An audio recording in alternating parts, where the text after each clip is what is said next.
नमस्कार महाराष्ट्रातल्या भावी अधिकारी विद्यार्थी मित्र आणि मैत्रिणींनो, मी स्वप्नील राठोड आपल्या सर्व विद्यार्थी मित्रांचं स्वागत करतो MPSC वाला या आपल्या यूट्यूब चॅनलवर.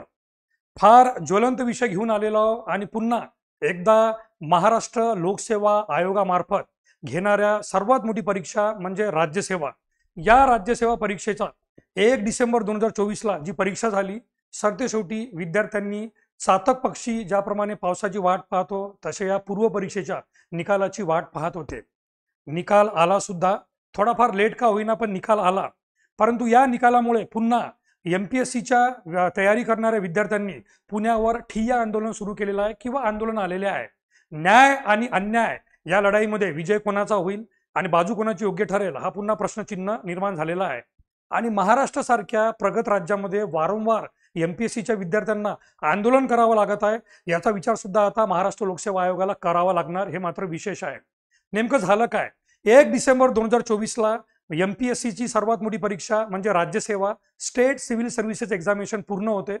त्यानंतर तिचा पहिला निकाल 12 मार्च 2025ला लागतो, ज्यामध्ये एक विशिष्ट कट ऑफ सगळ्या कॅटेगरीसाठी देण्यात येतो आणि त्यामध्ये 117.5 हा सर्वात हायेस्ट कट ऑफ असतो. मग तो ओपन कॅटेगरी किंवा इतर कॅटेगरीना सुद्धा 117.5चा कॅटेगरीमध्ये निकाल लागला. आणि ऑब्वियस आहे, मुलं आणि मुलींसाठी वेगवेगळा कट ऑफ होता. परंतु 12 मार्च 2025ला या 117.5 या हायेस्ट स्कोरसह जो कट ऑफ लागतो त्याची ना काही एक रिवाइज म्हणजे सुधारित आवृत्ती येते, ती म्हणजे 29 मार्च 2025 रोजी. आणि यामध्ये एक कॅटेगरी ती म्हणजे EWS इकॉनॉमिकली विकर सेक्शन, आर्थिकदृष्ट्या मागासवर्गीय या लोकांचा कट ऑफ 117.5 मार्काहून 7.5 मार्कांनी म्हणजे 7.5 मार्क्सने कमी होऊन 110 वर येतो. आता नेमकं विद्यार्थ्यांचं हेच म्हणणं आहे की schedule caste, schedule tribe, NT, VJ, DTA, open, OBC, SCBC या सगळ्या कॅटेगरी एका साईडने, ज्यांना तोच कट ऑफ देण्यात आलेला जुना, आणि EWS यांना 7.5 मार्कांनी कट ऑफ कमी करून 110 मार्कावर आणण्यात आला. तर फक्त आणि फक्त EWS या कॅटेगरीचा हा विशेष म्हणजे त्यांना ही विशेष संधी का देण्यात आली किंवा त्यांना या प्रकारे विशेष वागणूक का देण्यात येत आहे आणि EWS कॅटेगरीला 7.5 मार्कांनी कट ऑफ कमी करून त्यांचा केवळ 110 मार्कावर कट ऑफ आलेला आहे. तर हा भेदभाव इतर विद्यार्थ्यांसोबत का?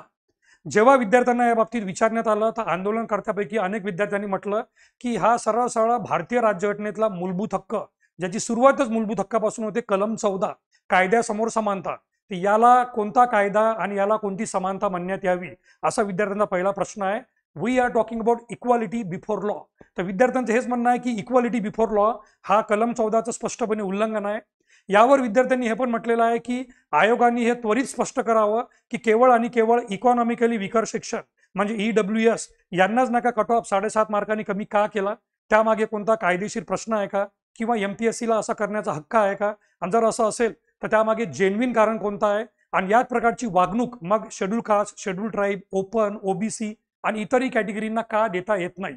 आणि कलम 14 कायद्यासमोर समानता म्हणताना एकीकडे सगळ्या लोकांना 117.5 मार्काचा कट ऑफ आणि बाकी एका कॅटेगरीला केवळ EWSला 110 मार्काचा कट ऑफ, याला कायद्यासमोर समानता म्हणणं येणार का? यावर विद्यार्थ्यांनी हे पण म्हटलेलं आहे की डेफिनेटली ते कायदेशीर लढाई तर करणार, जर आयोगाने त्यांच्यावर अन्याय केला तर यावर विद्यार्थी कायदेशीर लढाई करणारच. म्हणजे ऑब्वियस आहे, आता ते विविध न्यायालयामध्ये धाव घेणार आणि न्यायालयामार्फत याला न्याय मिळवण्याचा प्रयत्न करणार. परंतु असं माहिती पडलेलं आहे की महाराष्ट्र लोकसेवा आयोगाने सुद्धा तडकाफडकी यावर मीटिंग बोलवलेली आहे. आता प्रश्न हा आहे की म्हणजे विद्यार्थ्यांनी काही प्रश्नचिन्ह निर्माण केलेले आहे, ती म्हणजे एक तर विशिष्ट प्रकारे नका हा वागणूक EWSला देण्यात आला तर याचा परिणाम वेगळ्या परीक्षेवर सुद्धा पडणार का? कारण आता बहुतांश परीक्षा बाकी आहे. ग्रुप C ची पण परीक्षा येणार समोर आणि याच वर्षी नोव्हेंबर महिन्यात बहुतेक ग्रुप B ची पण एक्झाम होणार. आणि राज्यसेवेचा जो नवीन पॅटर्न आहे विश्लेषणात्मक म्हणजे ज्याला म्हणतो आपण वर्णनात्मक सब्जेक्टिव्ह डिस्क्रिप्टिव्ह पॅटर्न, त्याची सुद्धा परीक्षा सप्टेंबर महिन्यात घोषित करण्यात आलेली आहे. मग या परीक्षेमध्ये सुद्धा अशाच प्रकारचा काही वागणूक भेटणार का किंवा अशाच प्रकारची इतर लोकांसोबत, इतर विद्यार्थ्यांसोबत भेदभाव होणार का आणि केवळ एकाच कॅटेगरीमधल्या विद्यार्थ्यांना अशी विशेष वागणूक भेटणार का? सर्वात पहिला हा सर्वात मोठा यक्ष प्रश्न आहे. त्यानंतर सर्वात मोठी बाब म्हणजे आता मुख्य परीक्षा, अनेक विद्यार्थी मुख्य परीक्षेची तयारी करावी की नाही करावी या संभ्रमात पडलेले आहे. कारण या कट ऑफमध्ये अनेक विद्यार्थ्यांना SCBCचा आरक्षणाचा मुद्दा आलेला आहे की 117.5 या कट ऑफनुसार अनेक विद्यार्थी पूर्व परीक्षा पास होऊ शकले नाही. परंतु 110चा कट ऑफ जर सर्वच लोकांना अशी विशेष वागणूक देऊन सर्वांचा कट ऑफ कमी केला, अजून बहुतांश विद्यार्थी पूर्व परीक्षेमधून नाही का ज्यांचा नंबर लागला नाही ते मुख्य परीक्षेला अपियर होऊ शकतात. नवीन सुधारित निकालानुसार ते पूर्व परीक्षा उत्तीर्ण होऊ शकतात.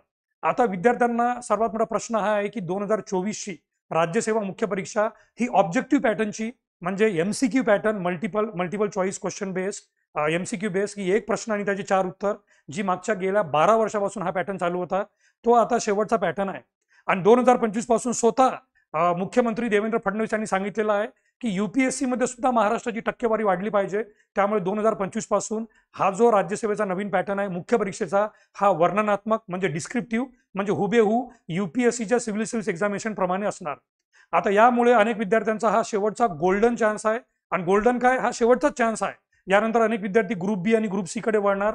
त्यामुळे विद्यार्थ्यांना एकच म्हणणं आहे की यामध्ये म्हणजे आयोगाने स्वतः स्पष्ट करावं की ईडब्ल्यूएस या विद्यार्थ्यांचा कट ऑफ 7.5 मार्कांनी कमी करून 110 मार्कावर केला, त्यामागे कायदेशीर बाबी कोणत्या आहे आणि असं इतर कॅटेगरीसोबत का करता येत नाही. तर विद्यार्थ्यांच्या या आंदोलनाला यश मिळणार की काय आणि विद्यार्थ्यांना यासमोर न्यायालयाचा मार्ग घ्यावा लागणार काय, हे बघण्यासारखी गोष्ट आहे. परंतु आज आपला हा व्हिडिओ हजारो विद्यार्थी बघतील. तुमचं सुद्धा काय मत आहे विद्यार्थी मित्रांनो? तुमच्यापैकी प्रत्येक विद्यार्थी कोणत्या ना कोणत्या कॅटेगरीमध्ये आहे ऑब्व्हियसली. त्यामुळे सगळ्यांनी आपले मत मांडावे की महाराष्ट्र लोकसेवा आयोगाने या 1 डिसेंबर 2024च्या परीक्षेच्या बाबतीत सुधारित निकालामध्ये केवळ एकाच विशेष प्रवर्गाची त्यांना विशेष वागणूक दिली, त्यांचा कट ऑफ कमी करून, आणि बाकी विद्यार्थ्यांना दिलेलं नाही. तर हा भेदभाव किंवा हा न्याय आहे की अन्याय आहे, यावर तुमचे मत नक्की मांडा. आणि बघण्यासारखी गोष्ट आहे. आणि जिथे आता परीक्षा शेवटच्या टप्प्यावर आलेली आहे आणि या परीक्षेमध्ये म्हणजे महाराष्ट्र लोकसेवा आयोगाची राज्यसेवा ऑब्जेक्टिव्ह पॅटर्नची ही शेवटची परीक्षा आहे आणि मुख्य परीक्षेची सुद्धा डेट जवळ आलेली आहे. तर त्यामुळे विद्यार्थ्यांना न्याय लवकरात लवकर मिळाला पाहिजे अशी अपेक्षा ठेवून आपण विद्यार्थ्यांकडून सुद्धा जाणून घ्यावा की यामध्ये आयोगाचं चूक आहे की बरोबर आहे, आणि यावर आयोगाने लवकरात लवकर स्पष्टीकरण देणे अपेक्षित आहे. तर विद्यार्थी मित्रांनो, आपल्या मतमतांतरांची आम्हाला सुद्धा अपेक्षा असणार. नक्की आपले मत कळवा. तोपर्यंत रजा घेतो. धन्यवाद. Thank you so much.